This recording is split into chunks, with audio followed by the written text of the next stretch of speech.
Last weekend, I got top 64 at the Bochum Disney Lorcana Challenge playing Sapphire Steel No Wheel. For proof, here is a very funny picture of me and my opponent who beat me in top 64. But today, I'm here to give you a masterclass on the deck and why you should cut a whole new world from your list too. Firstly, let's start off with some pros and cons. The main thing to know about this deck is that compared to a traditional blue steel list, by removing a whole new world, we can afford to run a much higher threat density of cards, such as Simba, Hades, and Tamatoa. Put simply, our top decks are often better than our opponents, and better than every deck in the meta except for red-blue. This begs the question, why not play red-blue? Well, for two reasons. Firstly, we have access to 4 spheres on top of the original popsicles, making our Haram item draw engine much more consistent.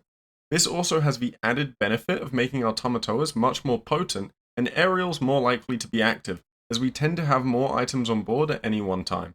Whereas red-blue needs to play Ice Blocks and Vitalispheres, which don't cycle a card. The emission of a whole new world also makes us a lot better into the wheel mirror, so against opposing Sapphire Steel or even Amber Steel lists, our opponent can use a whole new world for us, costing them tempo, while we draw better cards due to our aforementioned higher threat density.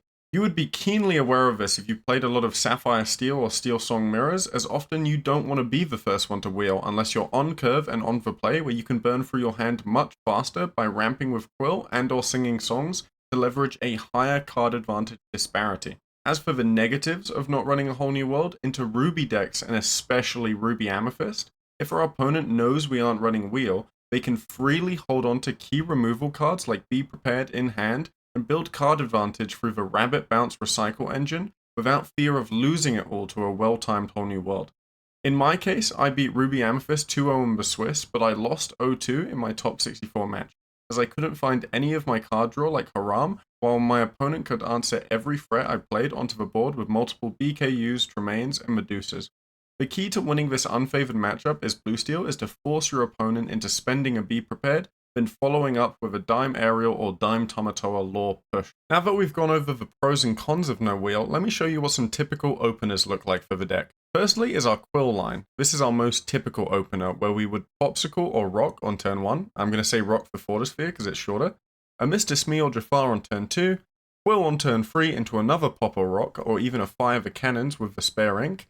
Then on turn 4, we are very flexible. On the play, we can play Sad Beast for the draw triggers, or we could play Haram for the guaranteed draw 2, which is usually preferred if we don't need board presence straight away or we're going for a Turbo Tamatoa line.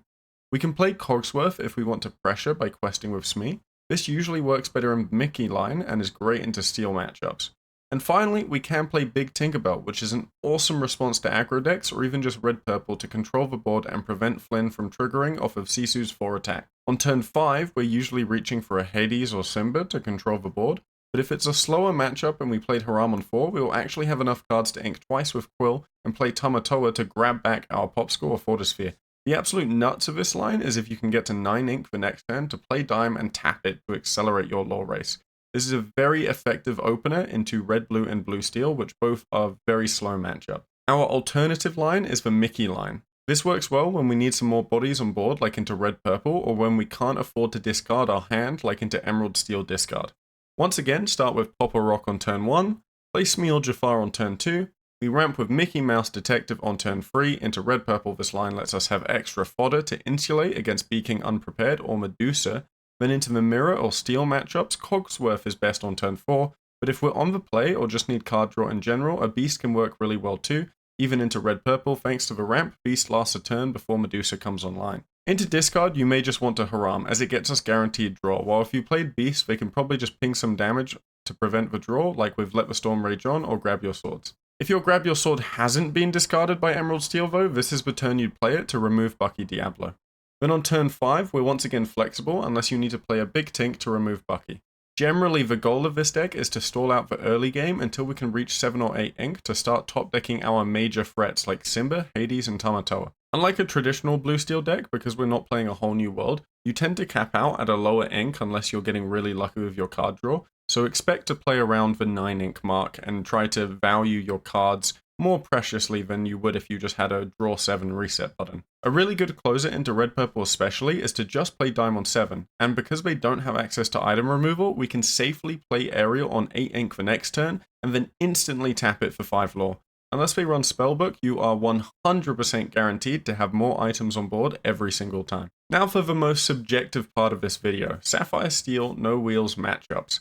Displayed on this matchup chart is every relevant deck in the meta and whether I think it is favored or unfavored. As you can see, this deck has favorable matchups into the big four, especially Emerald Steel, with the notable exception of Ruby Amethyst. I think this makes it a very worthy bring for Fort Worth and Bologna, considering that Emerald Steel is the top performing deck with the highest conversion rate as seen by this deck type chart from Bochum, and represents a quarter of the meta. The marked downside is that Ruby Amethyst also represented a quarter of the meta and overperformed its representation, however to a lesser degree than Emerald Steel did, which was about double. But with Ruby Sapphire performing so poorly and Sapphire Steel representing a good chunk of the meta, we should be favored into the majority of the big four decks. This is because I'm considering Sapphire Steel a favored matchup since no wheel is favored into wheel. Due to the nature of this rock, paper, scissors meta, we will essentially be rolling the dice during the Swiss rounds to hopefully only see 1 or 2 bad matchups and try to at least 1-1 them, and then try and dodge them as long as you can in top cut. In my case, I hit the 32% chance of Ruby Amethyst in top 64, when I hit a 40% chance for Emerald Steel for my best matchup, and a 28% chance for a fairly even matchup. During the Swiss, I had a pretty interesting and somewhat favorable run matchups-wise. I played against 5 Sapphire Steel mirrors, 1 Ruby Amethyst, 1 Red Blue, and 1 Emerald Steel. After round 8, I had a record of 5 2-0s and 3 1-1s. Then I split round 9 with my opponent to guarantee top cut. 2 of my 1-1s were due to bricks, and the third was a Sapphire Steel mirror in round 7 where we both won on the play. Ruby Amethyst, my worst matchup, I actually beat 2-0 in the Swiss in round 2. While Red Blue, we went 1-1 because we both bricked on the play. Classic Sapphire gameplay. And then my third 1-1 was a brick on the play into a Sapphire Steel no wheel mirror, where they were teched for the mirror, so it was a very tough game to win on the draw game 2. Normally, playing into 5 mirrors would be slightly favored, but because 2 of my opponents were on the no wheel list, it was a lot closer to a pure mirror, which is a bit more coin flippy. Against the wheel list, they felt quite favored on the play, but very unfavored on the draw, which makes me think with no wheel, you should be able to guarantee 1-1 into the mirror and hopefully get a lot of 2-0s. The only situation where I think they really blow you out on the wheel list is when they're on the play and they're able to remove your quill with a hard-headed beast and then sing Whole New World. This is because they're going to be able to benefit from the extra draw and resource advantage, while with our quill gone, we won't be able to ink as many cards. As for Emerald Steel, it was a tough match against a good player, but I think no wheel with a higher threat density in its top deck should be able to get 2-0s almost every time. Just make sure you're managing your hand size. My main tip for the matchup is to ink your 2-drop and utilize fire the cannons to remove Diablo on turn 2 on the draw, or on turn 3 with the extra quill ink on the play. But most of the time you want to be playing Mickey anyway, so if Diablo does live, just keep drawing cards and play through their large hand. Once a Cogsworth comes down, they can't really remove our board, and we can race them to 20 off top decks and Beast plus Haram draw power. Tech choices and what I'd change. This will be a very short section as there's not a lot of spice here. Firstly, we have 2 Fire the Cannons, deals with Aggro, Bucky, and Diablo. Enough said. Secondly, 2 Rise of Titans, removes dimes and quills, but more importantly, castles dropped late in the game. And lastly, we have 3 copies of Jafar. This used to be Magic Broom, but both cards kinda suck and they get inked all the time. I suggest playing the 4-1 Argus instead for the red-purple matchup.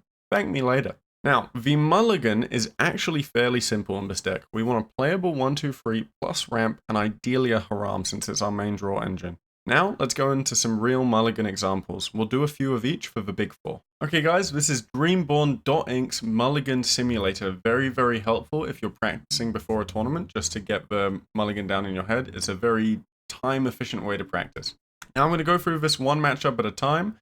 First, we'll start with the Green Steel Mulligan, because I think it's the most interesting to talk about and the most different to a standard Mulligan. Alright, so against Green Steel, we are keeping none of these cards, except for Haram. So we're keeping the Smee, we're keeping the Haram. Normally Cogsworth is good in this matchup, but it's a higher priority to find ramp, so let's see what we get. Okay, boom, we found our item, but we've missed our ramp. On the play, we're going to have 1 draw from Fortisphere, 1 draw from turn 2, and 1 draw from turn 3 to find our ramp. If it's on the draw, we're going to have 4 draws to find it. So because we're running 4 Mickey and 4 Quill, should be quite likely to find it. This does suck a bit as a Mulligan. Usually you would want to find the ramp by now, because there's not really anything better you can be doing on turn 3. So let's try another Mulligan. Okay, here we go. So this is an interesting one, right? we've got 2 items. You might be tempted to keep it because you think, hey, if I have another item, then maybe I can play it if I really need to look for ramp. Don't. In this scenario, if you keep the item, you're going to be able to draw 1 later, but if we mulligan it away now, that's already getting the draw 1 without having to pay the ink cost during the game. So don't fall for that fallacy. So we're going to mull everything except the Popsicle.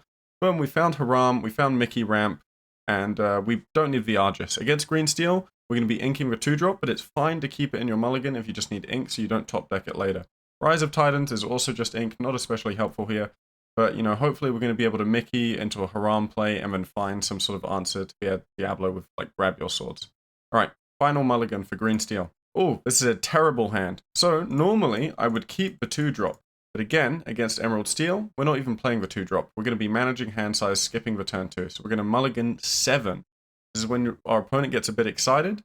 We've missed the item, but we have found the ramp, we found the Cogsworth, we found the grab your sword. So once we get that item, we're going to be able to get some draw going with Haram. So hopefully we can find it by turn 4, so maybe with 5 ink after Mickey, we can go 1+4 to draw with Haram, or if they haven't discarded our grab your sword, we can play that to clear the board, and if we need to get rid of the Bucky and they have discarded our grab your sword, then on turn 5 we're going to be able to play the Tinkerbell. And then once a board's set up, we can play the Cogsworth to protect our board, and then their removal, like Zeus, hopefully can't get to us. If you don't need the card draw straight away, like we don't have a Bucky, then you'd probably more likely play Cogsworth on that turn 4, just so you make sure the Tinkerbell can't be Zeus to a turn after. Okay, so now let's do mulligans for red-purple, our worst matchup. Green steel's our best matchup.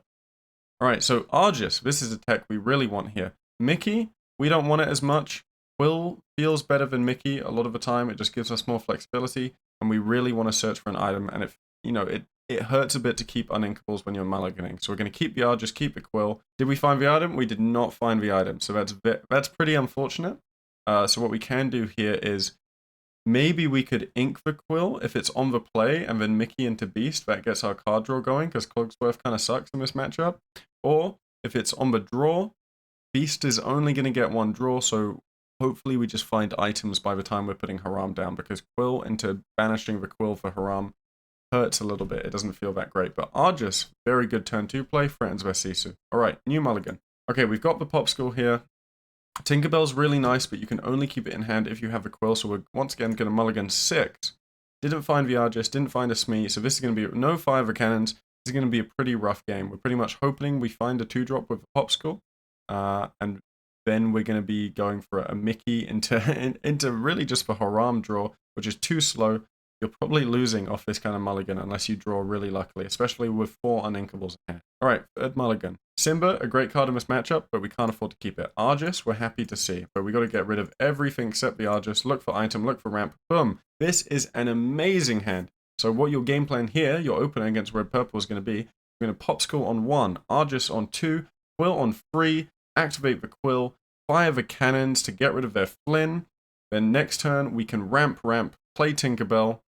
And yeah, that's pretty much going to be controlling the board from there.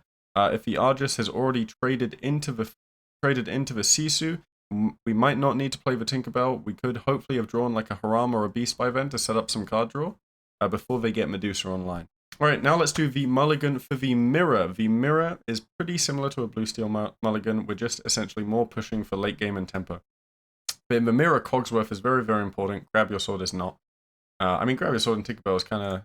Well, grab your sword is bad into red-blue. Tinkerbell's fine because it has 4 attack. But we're only going to keep 1 Cogsworth.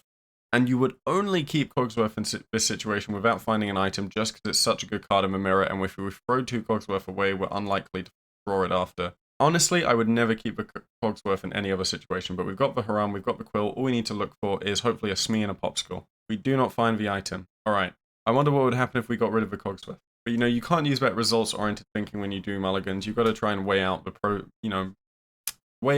probabilistic chance of having a good outcome.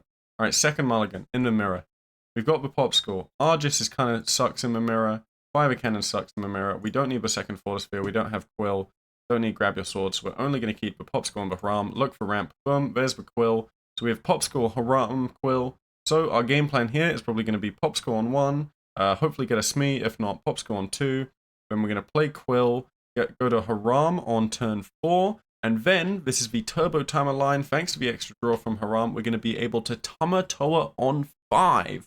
and hopefully get some more items down. They if they're playing the no wheel list, they probably don't have an answer unless they happen to have their like 1 of Let It Go in there, 2 of Let It Go in there, and then the Tamatoa is going to be able to just start questing, and if you draw into a dime, you're going to be able to tap the dime too. Very, very strong opener into both red, blue, and blue steel. The thing you have to be careful about with red, blue though is if they've ramped enough for Tremaine, or if they've started to tech a Big King unprepared in their deck, and you want to make sure you let your 2-drop live, don't let it be traded into by a Maui or by a Queen of Hearts, just so that the Tamatoa has some fodder to stay alive. And then the only thing it dies to is a Be Prepared or a Maleficent. Alright, final mulligan here for the mirror. Mickey's great, Cogsworth's great. Honestly, on the draw, Mickey Cogsworth's pretty great, especially if we don't have Quill. So we're going to get rid of Dime, get rid of Beast, get rid of Tink, get rid of the spare Mickey, and fire the cannons, not that great in the mirror. Okay, so we find an item, we find a second item for our turn 2.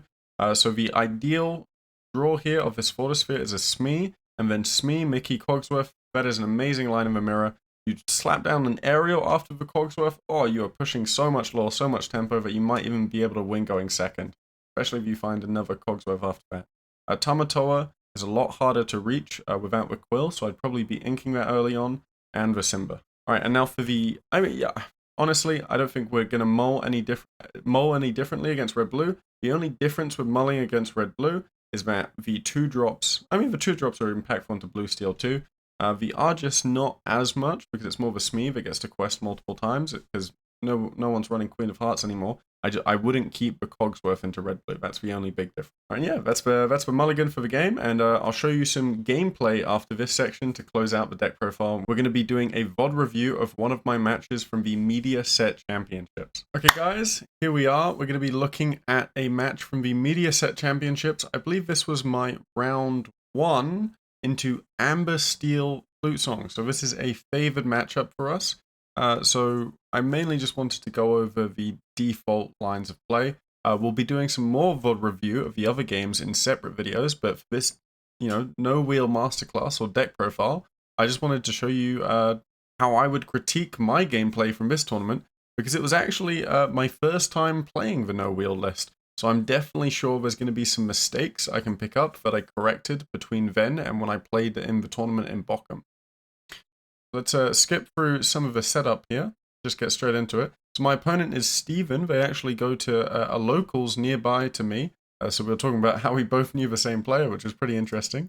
And, as always, well, dice went off the table, so we don't know yet. But as always, I believe I lose the dice roll. Yep, there it is. So I will be going second this game. I don't think we can get an eye on the mulligan. I don't ever show it to camera. Steven's actually a lot better at showing their cards to camera than I was. Shame on me for being a YouTuber. I'm not used to recording online. So here we go.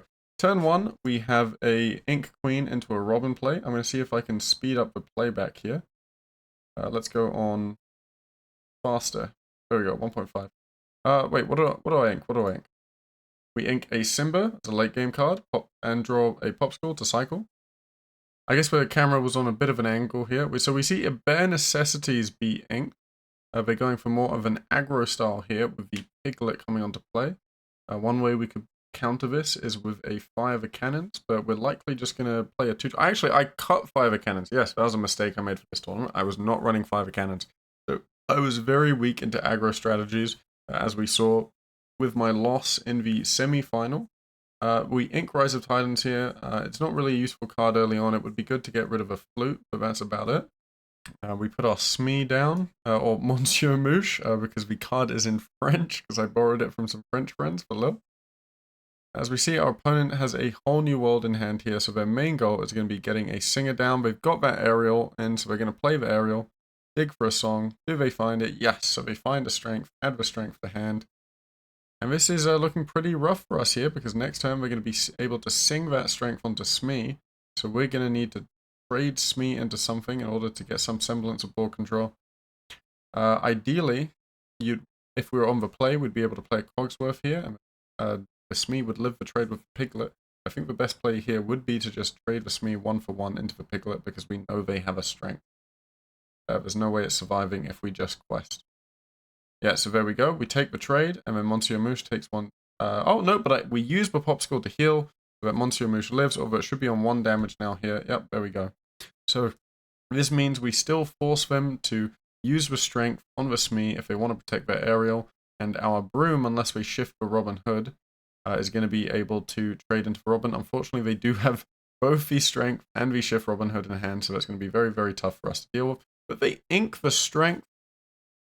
I guess because they can do 2 damage with a Smee. I think inking the strength is probably maybe incorrect here. I don't think they want that 3 damage on their Robin Hood. It would have been much better to just use the strength to get rid of the Smee, because the strength's not going to get rid of anything else in our deck, right? We run majorly large things as a Sapphire deck. I think if they had sung the strength with the aerial and then just quested with Robin Hood, they still would have been 2 lore up and been able to use their removal, and then nothing's going to take out the aerial, right? I mean, maybe even just sing the whole new world after that, to be honest, with the aerial. You know, getting an early whole new world on the play into blue steel when I haven't got my quill down, my ramp, is very, very efficient. Although we did not find ramp this game.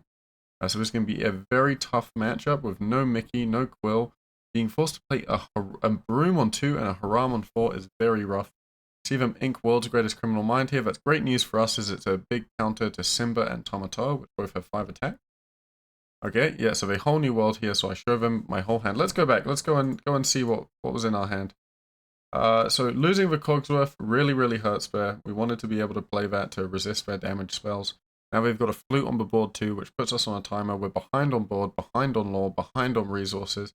This is really, 7-0 down is really not where you want to be as a Sapphire Steel player. We're going to have to make some very favorable trades in order to come back into. We also don't have any singers on board, so there's going to be no grab your sword sings happening here. If we did have a grab your sword, we could trade the Broom into the Robin and then the Haram into the aerial, play grab your sword, and then that would leave 1 aerial on board with 2 damage. Let's see what we've got to play here. So we're going to be going to 5 ink this turn. We ink the Beast, not too useful in this matchup, we can just get pinged for damage. We go for the Cogsworth, and we make the double trade into the Robin Hood. So thanks to the Cogsworth with a resist +1, our Broom is going to be able to live hitting into Robin Hood, but they're going to be able to draw off of the Banish effect because we challenged into it. But getting that Cogsworth down is oh so important in this matchup, because they're going to be... Oh, there goes clip 1, right? Let's cut. We still have faster playback. Okay, cool. We're at faster playback now. We're back in the game here. Okay, so they're going to trade the aerial into the Broom, take that 2 damage. And controlling the board is good here, and then, yep, they take the trade. They're going to be able to draw 2 for Rapunzel. They've got tons of resources to use here. No reason to use the whole new world just yet. We look through the hand, we've got 2 strengths, a Smee, World's Greatest Criminal Mind, Ursula Singer, a big Queen Shift, and a whole new world. So really, they want to be using that strength to get rid of our Haram if they can, but because of the resist 1, they're going to need to have 5 damage to do it. So they only have 4 characters on board, so it's not enough to get rid of the Haram. Looking through my discard, it's a good thing to look through your discard from time to time, especially look through your opponent's discard from time to time. Just so you're aware of what cards have been inked, what cards have been used, what cards are still able to be drawn. We ink another Beast there, as a foil Beast it looks like. A second Cogsworth comes down. Now this is going to make our board incredibly resistant. So now that this Cogsworth has come down, we really just want to start trading into the board. We take a little bit of damage here. But luckily, thanks to the resist +1 granted by the other Cogsworth, their board can only deal 3 damage to our Cogsworth. So in order to take it out, they would need to trade both the Smee and the aerial and play a grab your sword for some AoE non-targetable damage. Because Cogsworth does have ward, which means it cannot be chosen for any effects except challenges. Okay, so a whole new world, they get rid of... Let's have a look at what they get rid of here. So they get rid of Hades, Tamatoa, Simba, Smee, Mickey. Okay, we are completely okay losing this hand. We need stuff that controls the board. Simba would be pretty good, because we're going to 7 ink next turn, but we do run... this time I think we ran 2 Simba in the deck and 4 Grab Your Sword. I've gone up to 3 Simba since then and cut the Grab Your Sword down to 3. Simba's just a very, very nice card into red, purple, and green steel matchup. And honestly, into this matchup too.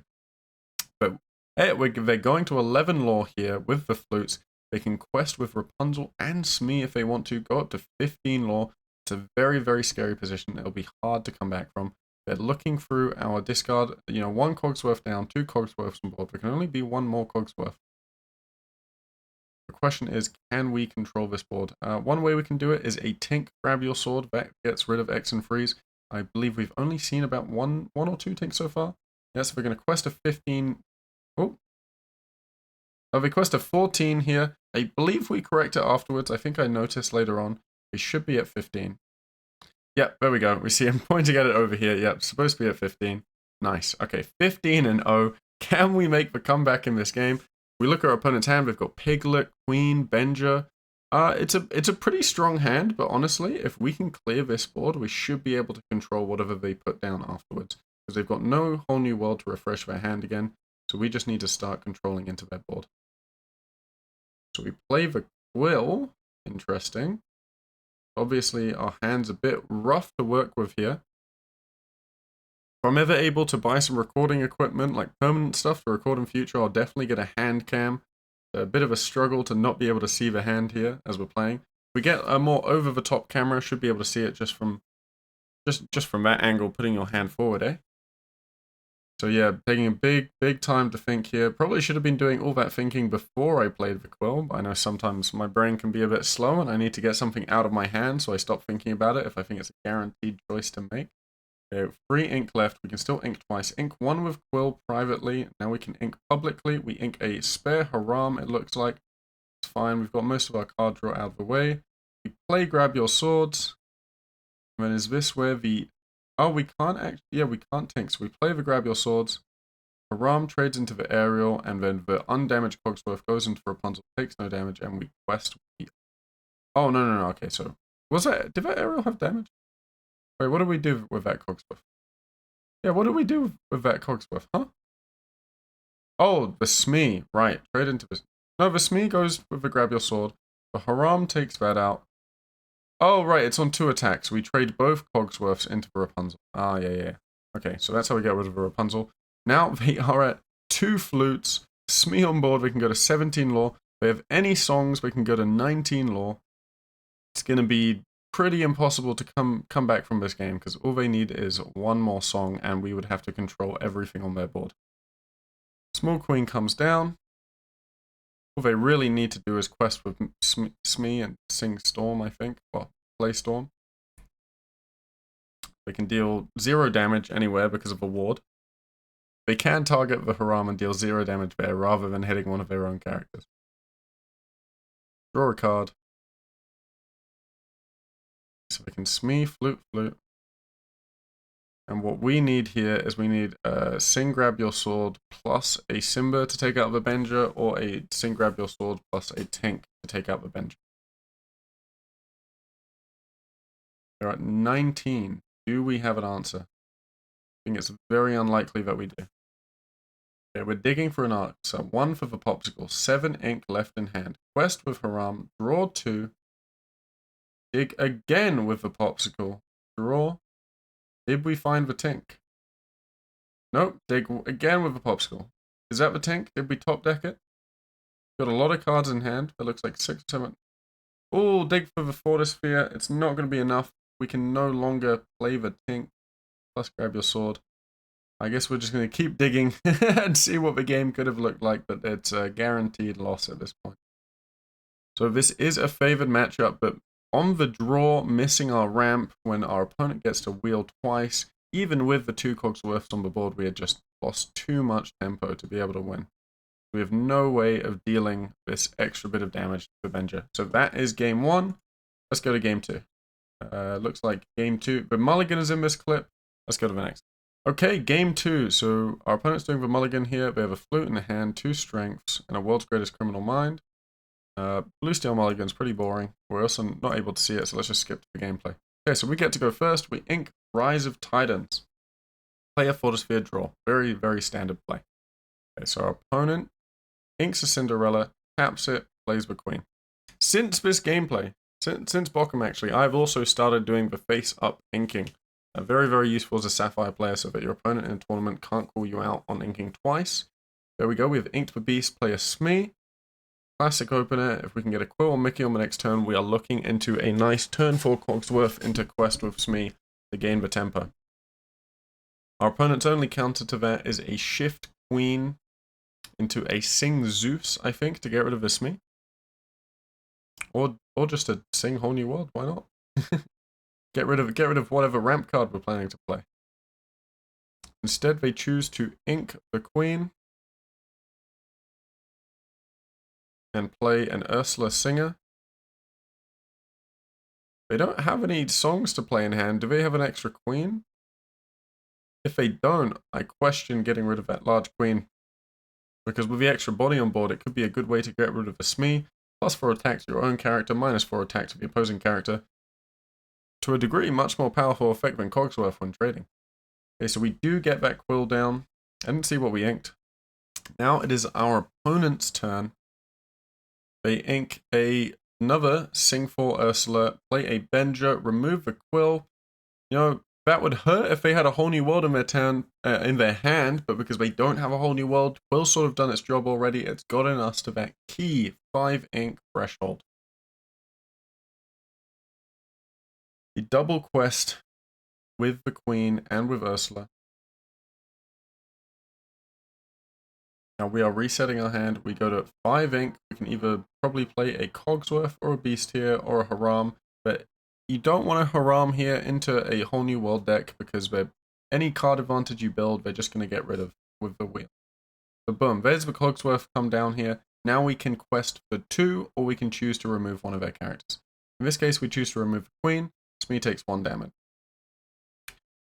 Honestly, this is a really nice play because their characters only have 2 attack. We can, with Smee alone, we can 3 for 1. We can 2 for 1. But not even for 1. We can get rid of the Benja and the Queen without actually losing the Smee. With the Aerial, we can 3 for 1 it because of that +1 resist. We hit into Benja next turn, then Smee's on 2 damage and is ready to hit into Aerial the turn after, and can only be removed by 2 damage or more. And currently, we have nothing on the board except the Aerial that is 2 damage or more. But it looks like they did not find the Whole New World, but they did find the Strength. This is a great time for them to Sing Strength and get rid of that Smee, I think. Deal the 3 damage, resist 1, takes 2, and that way they save the Benja and the Aerial from being traded into by the Smee. But now that we've gone into 5 ink, next turn we should be able to get a 6 ink character down. Remove some of the board.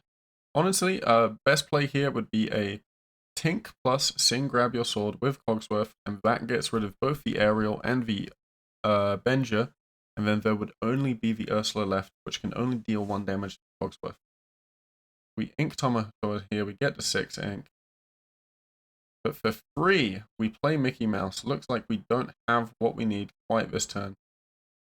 We have 1 card left in hand. I'm dying to know what that card is because I do not remember. And then we just pass turn. So this is a rough position here. We wanted something a bit more proactive. They did find that Whole New World.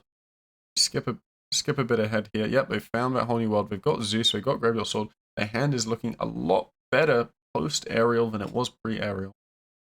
Fortunately, none of their removal spells do very much here. They can get rid of a Mickey or deal 2 damage to a Cog and 1 damage to the Mickey, but it doesn't really remove any major threats, so it's probably just better for them to play to board with the Smee.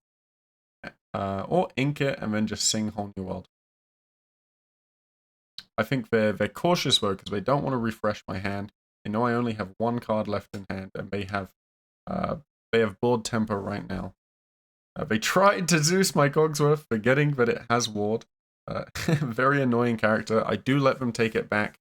In a normal tournament, once the card is shown, if you really want to take that advantage, you can say, hey, you've already played the card, and then they'd have to retarget it onto, say, my Mickey Mouse. You know, this is just a media set championships. You know, we're not gonna try hard too much, not gonna sweat, so yeah, we let them take it back there, and then they just play with me and save the Zeus. So we are still behind here, 7 lore to 0. We need some way to reset the board and come back. Again, Tink, Grab Your Sword would be incredible here. Dealing 3 to the whole board would be simply amazing. Our hand's not looking very good. If it was pretty simple, we probably would have played our cards already. Hades comes down, but what does it remove? It removes the Smee, then Cogsworth sings grab your sword, so that means we don't take the damage from the trade. It's a bit risky if they have a Rapunzel on hand, but then the Mickey can trade into the Benja here, and now we've taken control of the board a bit more. It is a little bit scary leaving the Ariel because it's a Singer 5, they can sing Whole New World, but in this case we're happy if they Whole New World us. We need cards, we have no cards left in hand. So getting rid of a Smee, which could have traded into the Cogsworth, is a much larger threat. Now the only way they get rid of the Cogsworth is if they trade both Ariel and Ursula into the Cog and then play Grab Your Sword. That would deal 5 damage total to the Cogsworth and 1 damage to the Mickey Mouse and Hades.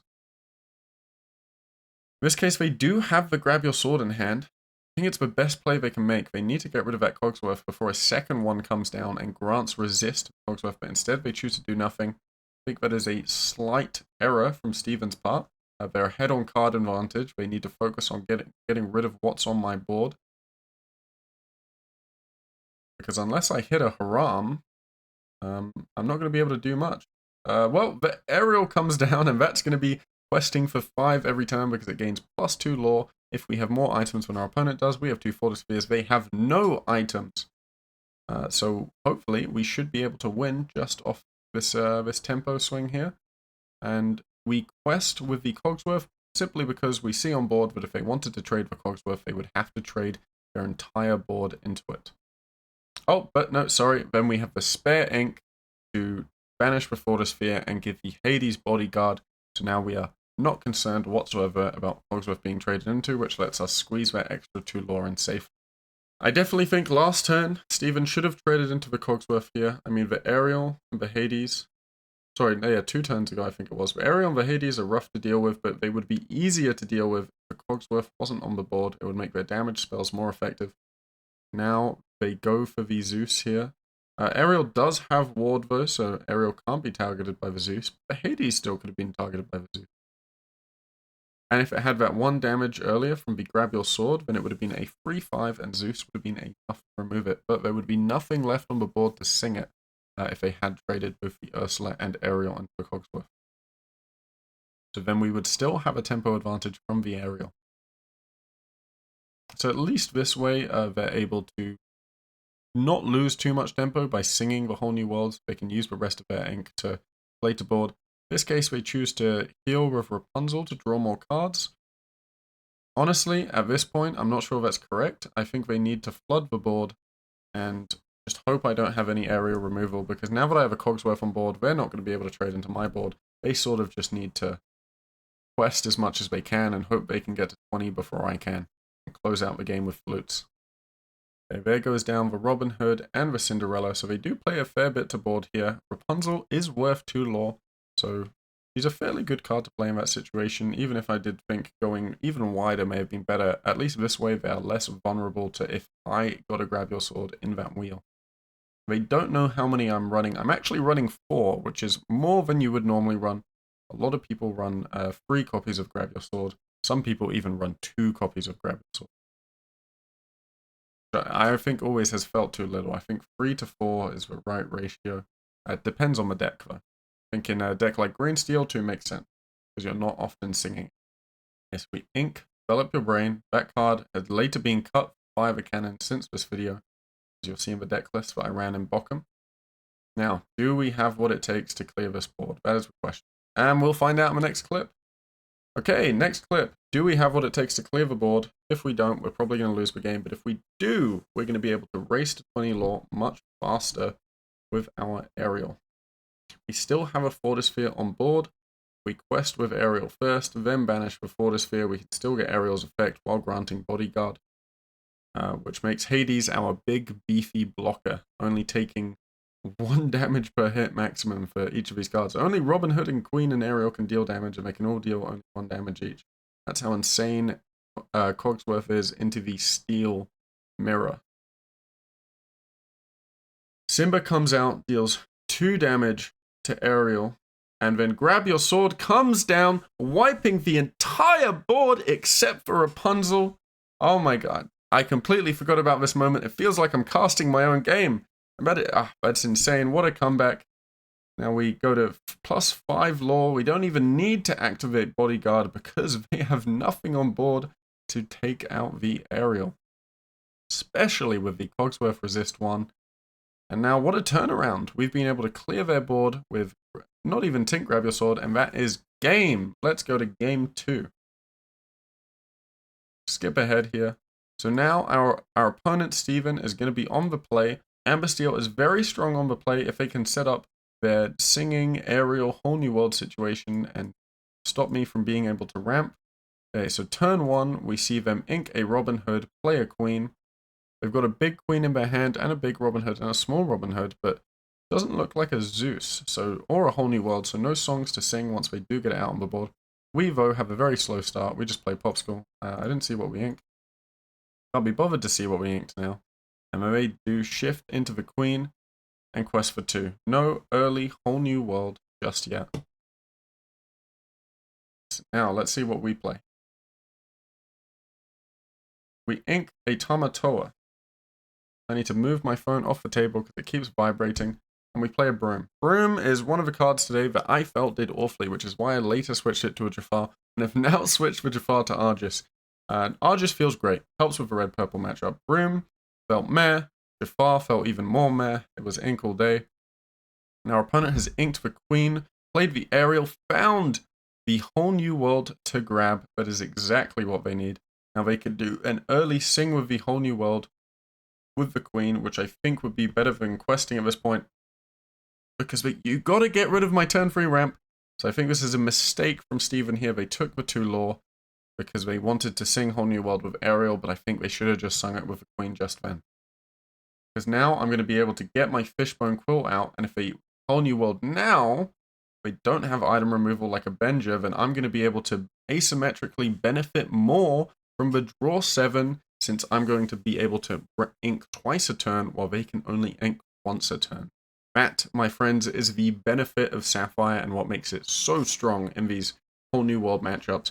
And what makes the no-wheel deck so strong into decks running Whole New World, because we don't even need to play the card in our deck. We get the benefits of it in the match because it's a symmetrical effect without needing to take up deck space. Okay, so our opponent is seeing what to do here. I believe No, I have not passed turn yet. Okay, I'm thinking about something. I'm not sure what I could have done there. Oh, I think it was about whether or not I quest with the broom. Never quest with the broom. Yeah, I don't know. But we ink for Robin Hood. Sorry, they ink for Robin Hood. Then we play Benja, get rid of the Quill. And now they have 2 Whole New Worlds in hand. They should definitely be singing Whole New World here. But instead they go for the quest to 7. You've got... I feel like after you've gotten rid of my Quill, you should have done it before the Quill. You got to refill your hand. You've got 2 Whole New Worlds in hand. Surely the Whole New World is worth more than the 1 Ariel. Because now I've just been given a chance to play my Cogsworth, and that is not a card you want to see. And each turn you take longer to Whole New World, the more value I'm going to be able to get out of my hand before you get id of it. And on the play, you don't want to let your opponent have that advantage. Okay, so Steven has now inked for Robin Hood. And if there ever was a time to sing the Whole New World, that time is now, and that is what they do. So I show my discarded hand. There's another Cogsworth in there that they just got rid of, and a Tinkerbell. I think Tinkerbell Grab Your Swords too, so I was setting up a board wipe for the next turn. Let's go back actually. Was that Tinkerbell Grab Your Swords? No, it was Simba. But if we had top deck Grab Your Swords there, that would have been very scary for Steven. We draw out our 7 cards. Our opponent gets 2 Zeus, World's Greatest Criminal Minds, Strength, Big Queen, and a Smee. Yeah, I think that's their hand. There was one more card I didn't quite see. Oh, 2 Big Queen. Yeah, that's the other card. Okay. So lots and lots of removal spells, but with a warded body on board and resist granted to other characters, they're going to have a hard time removing everything.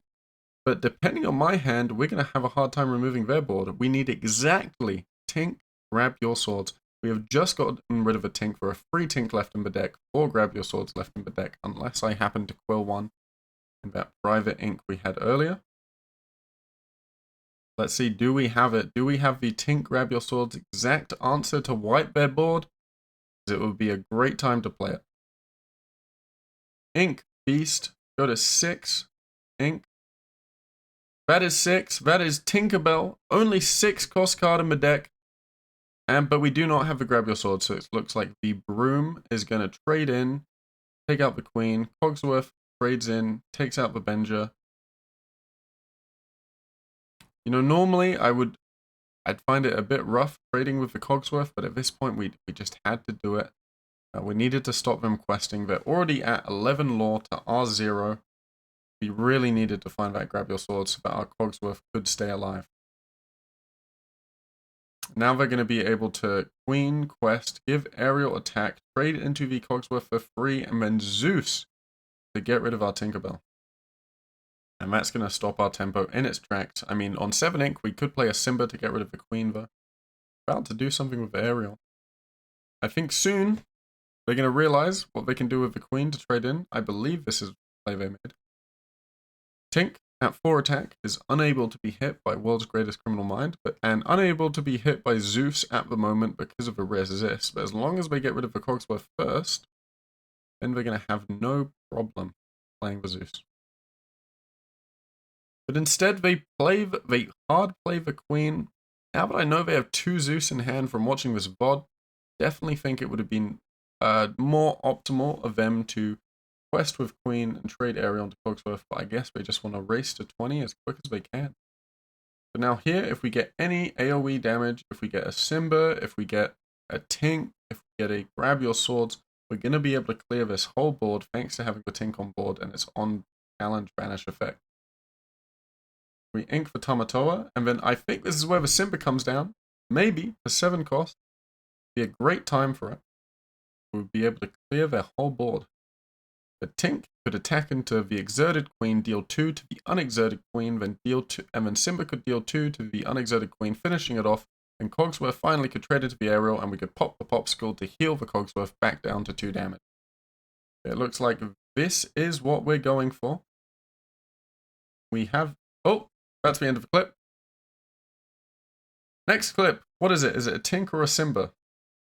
What have we got in our hand? That is 7 ink. That is a Simba about to deal 2 damage to the Queen. We have removed their whole board. Now we have the tempo, but our opponent's at 14-0. So they could still close the game out with flutes here if they had flutes in hand. This is why I think Steven should have made that trade into Cogsworth and removed the Tink with Zeus. They may have forgotten that Zeus would be able to kill the Tink once the Cogsworth was removed. Because I know resist, thinking about, resist calculations can be a bit difficult, especially in a game-free, it's a higher stakes scenario. Everything on the line. Use a dice to mark how we have 5 cards in hand. I was actually using the dice properly earlier in the day, and then later on, Specky tells me off for not marking my hand properly with the dice. So it seems like I got lazier as the day went on, and we all got a bit tired. Storm is going to be dealing 1 damage for Tinkerbell. They top deck another Storm, which could deal another 1 damage. If only the Cogsworth wasn't there, they would be able to maybe Zeus plus Storm into the Simba. Without the Cogsworth there, ruining all their damage calculations they'd have a lot more flexibility. In this case, World's Greatest Criminal Mind by Simba. If the Cogsworth wasn't there, the Tink would already be gone, and then they would have board control. You can see how this game could have gone very differently if the Cogsworth was removed. That shows how pivotal the card Cogsworth is in this matchup. And why usually you don't want to be exerting it, allowing it to be challenged into, because Cogsworth itself does not have resist, it only grants other players resist. We play the Develop here, looking for something to play. Put a Develop the Brain, you look at the top 2 cards of the deck, put 1 to the bottom and 1 into your hand, so we have chosen the card that we prefer. And for an extra ink, I suppose we are playing a Popsicle or a Roxicle. There is the Roxicle, also known as Fortisphere. But I'd rather it rhyme, to be honest. It makes casting my own game more interesting. Oh, this is a normal speed. That's why this is taking so long. Let's up the playback. Boom, 1.5 times. Because I'm a big thinker apparently. I'm taking a while to make my move. Okay, well, we just got spoiled. Let's see what we're playing here. Then for 5, we are playing another Cogsworth. Quest, 4 lore, and it's going to be so hard to deal with this board now that there is a +2 to all other characters and +1 to the cog. Especially as we have now seen Steven's hand is mostly songs, so we're going to be able to get that flute down, sing a song, do nothing to the Tinkerbell. I'm not sure how much the Storm was doing there. I think maybe inking, but you don't want to ink the Smee in this situation. If you've gotten the flute down, gone to 15, and you get the Smee and the Cinderella down, that represents 3 lore, flute represents 1 lore. Get much closer to 20. And the grab your sword would have gotten rid of the Cinderella anyway, and now we get the aerial down, so we're going to be catching up in lore a lot quicker. That Smee comes down too. That's 7 lore on the board already.